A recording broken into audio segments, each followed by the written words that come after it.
Hi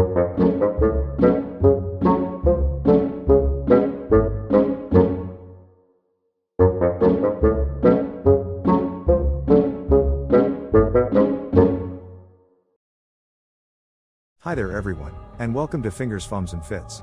In this episode of TTPITL, I will be looking at Warhammer Age of Sigmar Spearhead, and painting the Lord Veritant from the Stormcast Eternals faction, along with their Gryph Crow.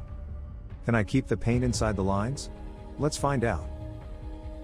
So to begin with, I sprayed both models with Chaos Black.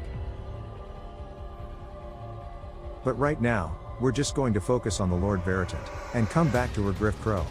I'm looking to go for a cold steel look for my Stormcast Eternals, and so to kick this off I applied a second base coat of a dark blue-gray to the Lord's armor. In this case, I used Incubi Darkness, over which I applied a heavy dry brush of Grey Knight Steel, and then a wash of Gryph Charger Grey. When this was dry, I applied a subtle dry brush of Stormhost Silver. I then painted any chainmail, chains, and weapon trim with Screaming Bell, as well as the detail on her staff. I intentionally did not paint the top of the staff, for reasons that will become apparent later. And while I had the metallics out, I painted her sword blade with Lead Belcher, and then her belt, weapon grips, and the scabbard of her Misericordia, with Mournfang Brown. Before it was time for some washes, which I'll show all in one step here. All of the brown and gold areas were washed with Gullyman Flesh. The sword blade was washed with Space Wolves Grey. And the weapon grips were given an additional wash of Adrax Earthshade. I then thought I'd add a bit of shine with edge highlights. The gold areas were highlighted with Retributor armor, and some silver details were highlighted with Stormhost Silver. You may also notice that I've repainted her head with Abaddon Black. Why? Well, not only am I going for a radical look when it comes to my Stormcast's armor, I am when it comes to their skin too. See, in my head, a side effect of being reforged countless times is that their skin becomes darkened and ashen, kinda similar to the Salamander's Space Marines from Warhammer 40k. And this is what I wanted to try to achieve here. So, when those washes were dry, I applied a 1-to-1 mix of Eshin Grey and Abaddon Black to her skin. I then highlighted her head with pure Eshin Grey. And yeah, I am gonna add a wash, but first, I painted the cloth covering her eyes with Mephiston Red, before applying that wash of Nuln Oil to the whole area, and then highlighting the cloth with Evil Sun Scarlet, and her head once more with Eshin Grey. It was at this point I realized I hadn't painted an armor plate on her leg, so I just corrected that oversight using the steps I used to paint the rest of her armor. Although, admittedly, it doesn't look much different in the photos. Anyway, it was now time to turn our attention to her cloaks. I wanted to paint that undercloak in a similar style to the Rat Ogre's skirting, so I started with a base of Rhinox Hide. After which I applied that scratchy stippling with Mournfang Brown, Steel Legion Drab, and Carrick Stone. I then applied the Rhinox Hide glaze. If you want more details on how to do this, there will be a link on screen to the Rat Ogre's video. I then repeated this process for the outer cloak, only this time using Corn Red and Mephiston Red.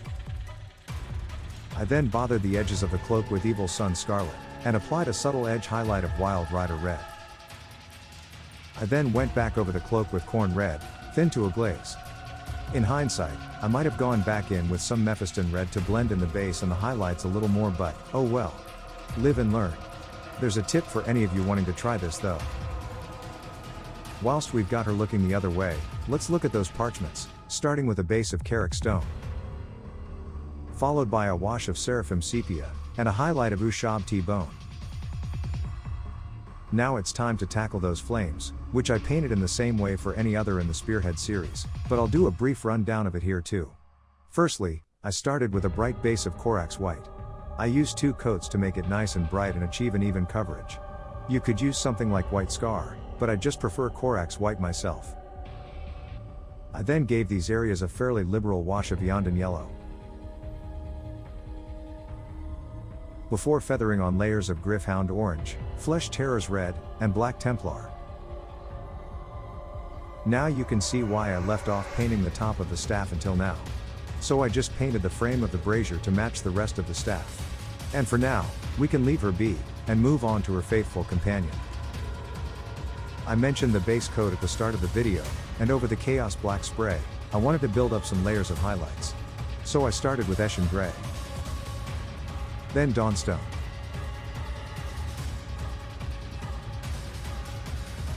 and then Administratum Grey.